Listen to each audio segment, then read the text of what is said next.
Oi pessoal, bem-vindos a mais esta videoaula. O tema de hoje é controle PID. O Ogata, no livro dele, ele cita que é interessante notar que mais da metade dos controladores industriais em uso hoje são controladores PID ou controladores PID modificados. Métodos de ajuste automático foram desenvolvidos e alguns dos controladores PID podem possuir recursos de ajuste automático. É chamado auto-tuning. Muitos métodos práticos e programação de ganhos estão disponíveis comercialmente. A utilidade dos controles PID reside em sua aplicabilidade geral à maioria dos sistemas de controle. Em particular, quando o modelo matemático da planta não é conhecido e, portanto, os métodos de projeto analítico não podem ser usados. Os controles PID provam ser os mais úteis. Inicialmente, veremos o projeto de um sistema controlado por um PID usando as regras de ajuste de Ziegler e Nichols. Sistemas de controle PID. Abaixo podemos ver a malha fechada de um sistema GS como um controlador PID. Então aqui, se nós tivermos um sistema cuja função de transferência em malha aberta é GS e a gente acrescentar um controlador em série com esse GS, um controlador PID, onde nós temos aqui o KP, o ganho proporcional, o TI, o tempo integrativo, e o TD, o tempo derivativo, e fizermos uma realimentação unitária, nós teremos que a malha fechada vai ser a saída, que é o CDS, dividido pela entrada, chamado RDS, e vai ser dada pelo produto desses dois, então é esta equação vezes o GDS, dividido por 1 mais o produto dos dois novamente. Então, quando tem série aqui, se fizer um trabalho matemático, a gente chega que é este vezes este dividido por 1 mais este vezes este.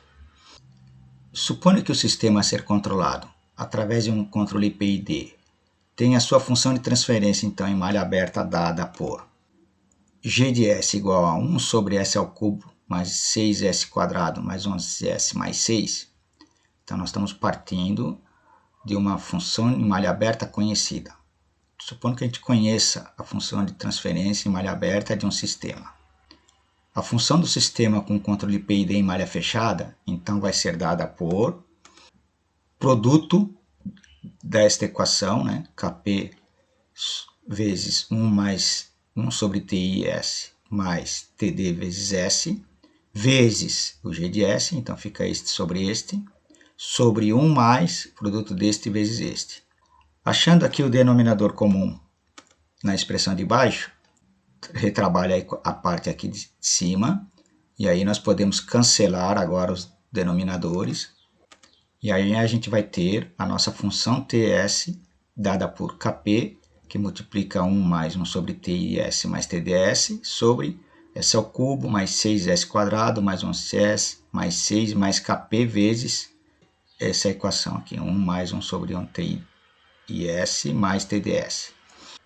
Comercialmente, a maioria utiliza o ganho proporcional, chamado KP, o tempo integrativo e o tempo derivativo para a programação de controles PID.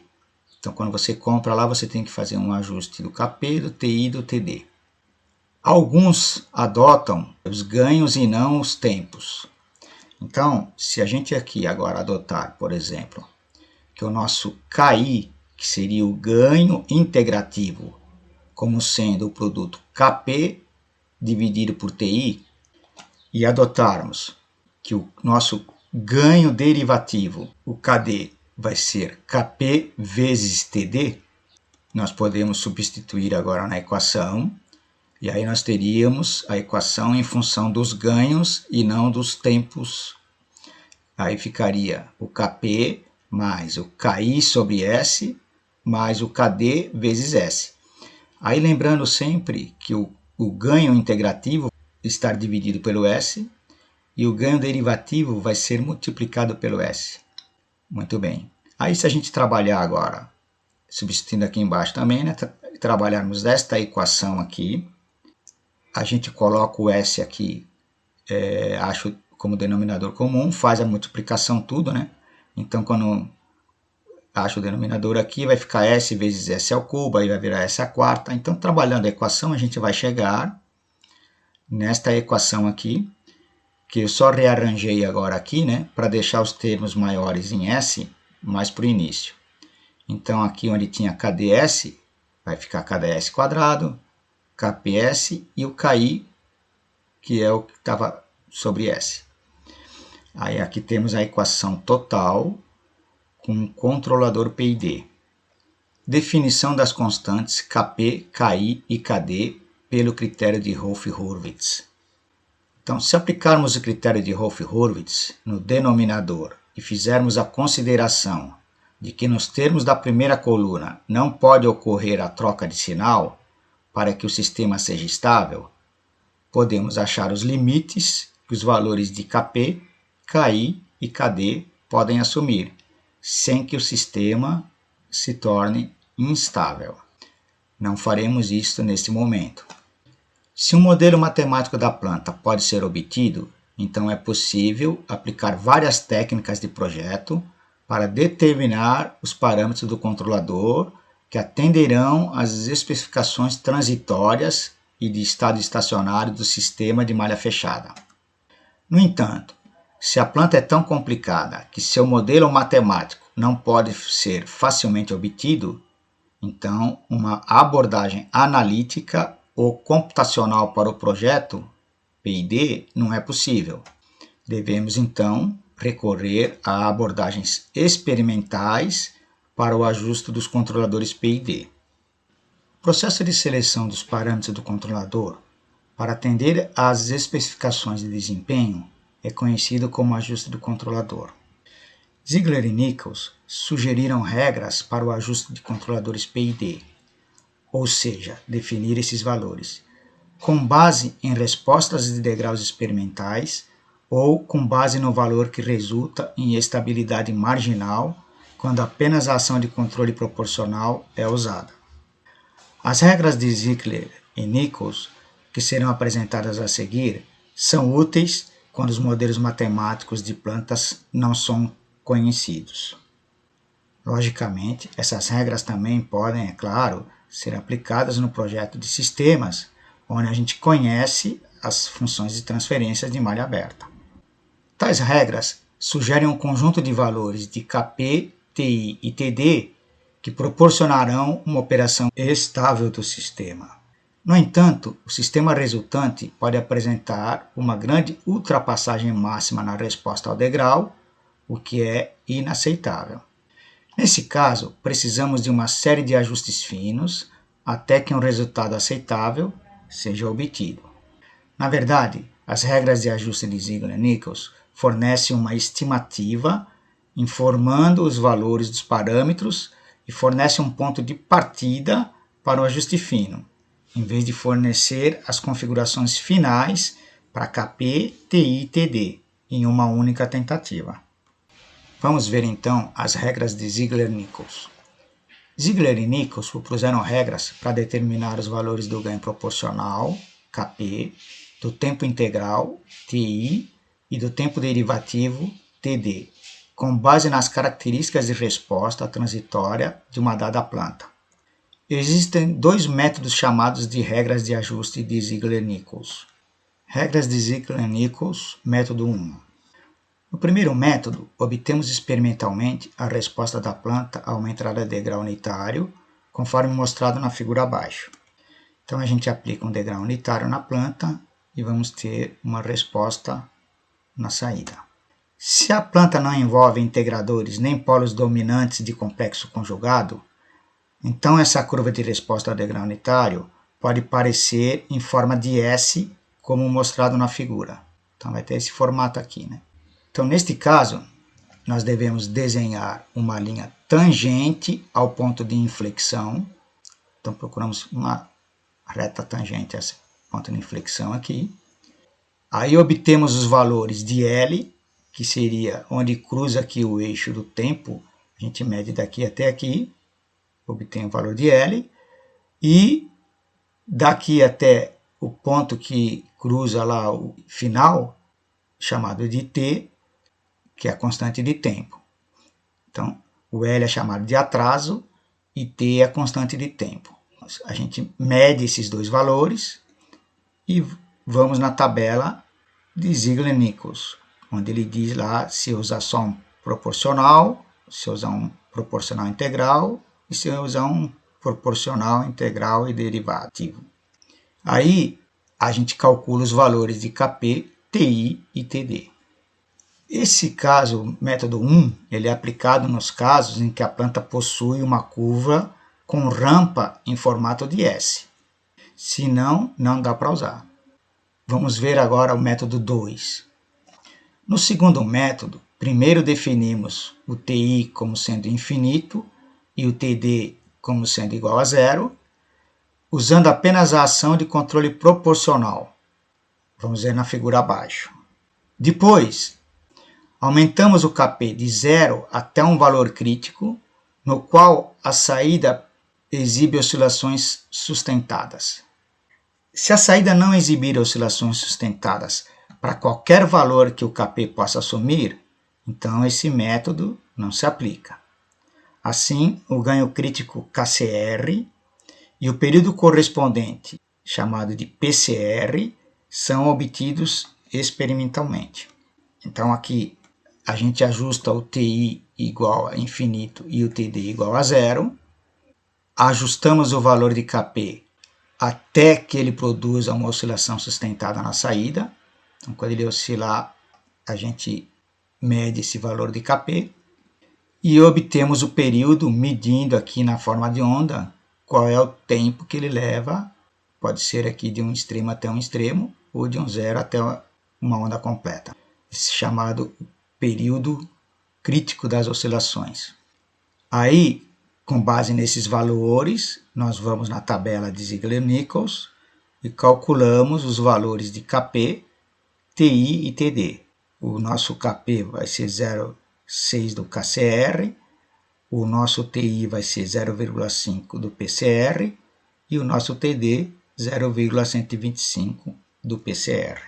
Quando a função de transferência da planta é conhecida, os valores de KCR e PCR podem ser calculados de forma analítica. Caso contrário, podem ser obtidos de forma experimental. Então, imaginemos agora que a gente tem então, um controle PIDE aplicado a um sistema cuja função de transferência em malha aberta é o G de S. Se aplicarmos então um degrau unitário na entrada e tivermos uma planta cuja função de transferência em malha aberta for dada por 1 sobre S ao cubo mais 6S² mais 11S mais 6, como é que ficaria o controle PID desse sistema? Então, a primeira coisa seríamos ajustar o Ti para o infinito e o Td igual a zero. Então, nós vamos ter aqui o nosso Kp é o que nós vamos procurar. Aí, nós colocamos o Ti igual a infinito, 1 sobre infinito vai dar zero, e o Td igual a zero, que multiplicado por S vai dar zero. Então, só vai sobrar o ganho proporcional, que vai, nesse caso, se chamar ganho crítico. A função de transferência G do controlador vezes G de S, que é esses dois aqui em série, ela vai ser dada por, do controlador vai ser só o KCR, e o G de S é igual a isso. Multiplicando, nós temos então KCR dividido por S ao cubo mais 6S² mais 11S mais 6. Aí lembrando que a função de transferência em malha fechada total vai ser este vezes este, que seria esta equação, dividido, que é o sistema em malha aberta, dividido por 1 mais esse produto. Se a gente trabalhar aqui, então, isso dividido por 1 mais isso daqui, a gente vai obter esta equação que seria em malha fechada. Aí aqui, o que aconteceu aqui, quando a gente fez, se a gente trabalhar lá, vai aparecer aqui no denominador, mais o KCR aqui, né, no denominador. Muito bem. Agora que a gente ajustou o KCR até um valor crítico, que tem uma oscilação sustentada, nós obtemos o período crítico das oscilações. Como é que a gente pode fazer isso? Então a gente tem a nossa equação do sistema em malha fechada, somente com controle proporcional no valor crítico.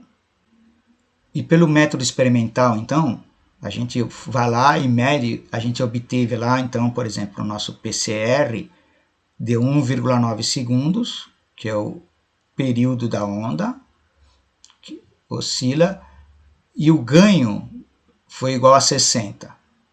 Então a gente foi aumentando, né, o ganho, até que em 60 ele oscilou. Então, neste caso, nós podemos dizer que a velocidade angular dessa onda no ponto crítico, a gente vai chamar a velocidade angular crítica, é dada por 2π dividido pelo PCR, que é o período. Aí, 2π dividido por 1,9, nós obtemos uma velocidade angular crítica de 3,3 radianos por segundo, que é a velocidade angular desta onda. Muito bem. Agora, se a gente for fazer de forma analítica, como é que seria? Então, de forma analítica, nós devemos aplicar Hopf-Hurwitz. Aí nós temos a equação nossa aqui do denominador é de terceiro grau. A gente monta aqui, então, do S3 até o S0. E aí vamos preenchendo com os valores que acompanham cada termo aqui. Então, o S ao cubo é 1, depois é 6, S ao quadrado, depois 11S, depois 6 mais KCR. Muito bem. Se aplicarmos o Hurwitz, qual é o primeiro termo que vamos ter aqui? Temos que fazer o produto 6 vezes 11 menos 1 vezes 6 mais KCR. Se fizermos essa conta aqui, vai dar 66, depois menos 6 dá 60, menos KCR dividido pelo 6. Então, a gente sempre divide o total pelo pivô aqui. Aí, o próximo termo seria zero, porque aqui seriam zeros, né? 6 vezes 0 menos 1 vezes 0 dá 0. Aí, vamos construir da última linha. Como que devemos proceder? Este vezes este, menos este vezes este, dividido por este. Então, aqui estaria este vezes este, menos este vezes este, aqui é zero, vai ficar só este vezes este, dividido por este, vai dar esse próprio termo aqui. Então, aqui ficaria 6 mais KCR. E aqui, o termo seria em zero. Muito bem.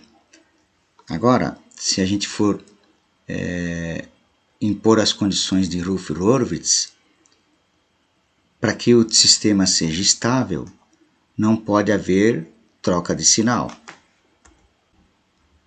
Como aqui os dois primeiros termos são positivos, nós devemos impor que esses dois termos também sejam positivos. Então aqui nós temos esse primeiro termo, 60 mais KCR sobre 6 tem que ser maior ou igual a zero.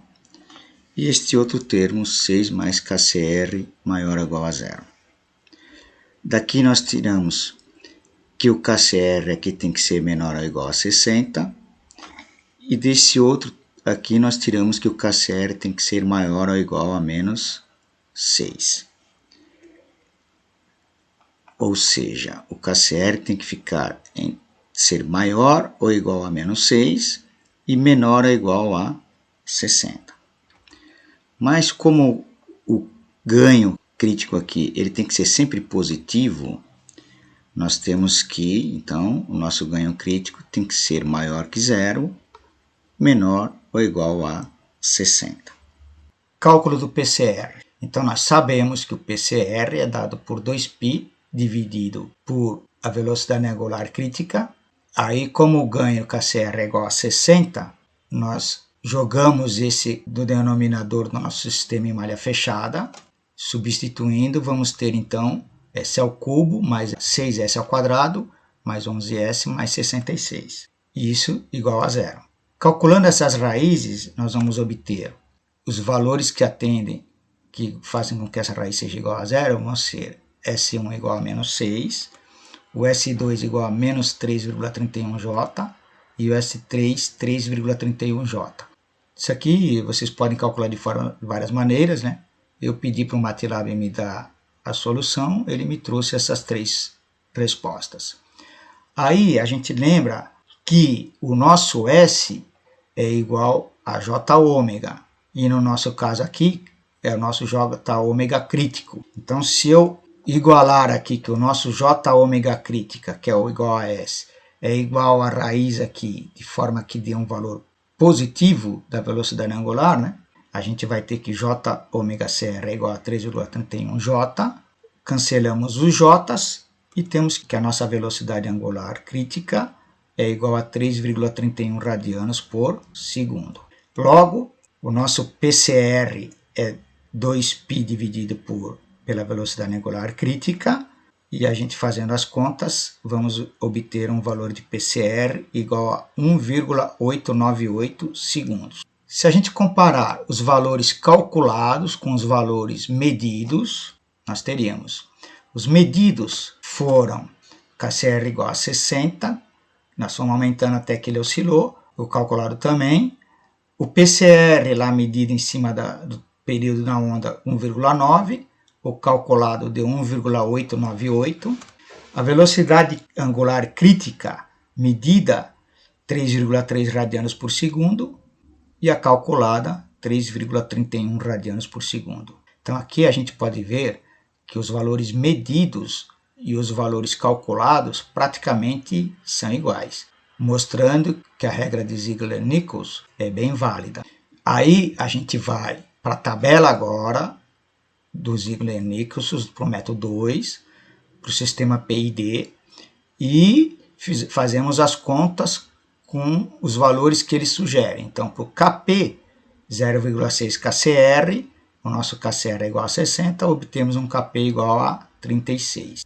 O valor de TI é 0,5. Para a tabela agora do Ziegler-Nichols para o método 2, para o sistema PID, e fazemos as contas com milissegundos. E o TD, obtemos na tabela, é 0,125 PCR, 0,125 vezes 1,898, dá um valor de 0,237 segundos, ou 237 milissegundos. Se quisermos obter, não em função de TI e TD, aí nós devemos lembrar que o nosso KI é o KP dividido por TI, então é só pegar o KP que nós obtivemos, 36, dividimos pelo valor de TI, 0,949, que foi o que a gente obteve aqui nas contas, e teríamos lá um KI de 37,93. E o KD é dado por KP vezes TD, neste caso, então, 36 vezes o TD foi de 0,237 segundos, a gente faz a conta, teríamos o valor do KD em 8,532 segundos. E aí a gente teríamos os valores em formas de ganho. Ganho proporcional igual a 36, ganho integral 37,93 e o ganho derivativo 8,532. Comercialmente é utilizado mais o ganho proporcional, o tempo integrativo e o tempo derivativo. Mas tem alguns fabricantes que fornecem os ganhos em vez de tempos aqui, né? Muito bem. Se a gente trabalhar a fórmula da nossa saída lá agora, a gente vai substituir os valores KD, KP e KI da equação que a gente tinha em forma dos ganhos. Substituindo aqui os valores, aí nós vamos chegar nesta equação, um termo em S quadrado no numerador e um termo em S a quarta no denominador. E aí, a gente jogando no MATLAB, a gente pode ver que o sistema obtido, então, vai ser esse daqui, ou seja, ele dá uma variada e rapidamente ajusta no valor. Isso é para um degrau unitário. Se a gente comparar agora o que a gente obteve através das contas, né, com esses valores de KP, KI e KD, temos essa equação. Nós podemos ainda tentar fazer algum ajuste manual. A gente vê que nós temos um overshoot aqui, ou um sobressinal quase de 50% em cima do valor. A gente pode trabalhar então no ganho derivativo, que trabalha mais a parte inicial da onda. Aumentando esse valor um pouco, a gente consegue diminuir o sobressinal e diminuir também o tempo de acomodação, fazendo com que o sistema responda mais rápido e vá mais rápido para o que desejamos. E como se aplica isso tudo? Muito bem, esse é o tema da próxima videoaula. Então aqui está as referências bibliográficas utilizadas, né? O Ogata e o professor Mellon. Espero vê-los então numa próxima videoaula. Até mais.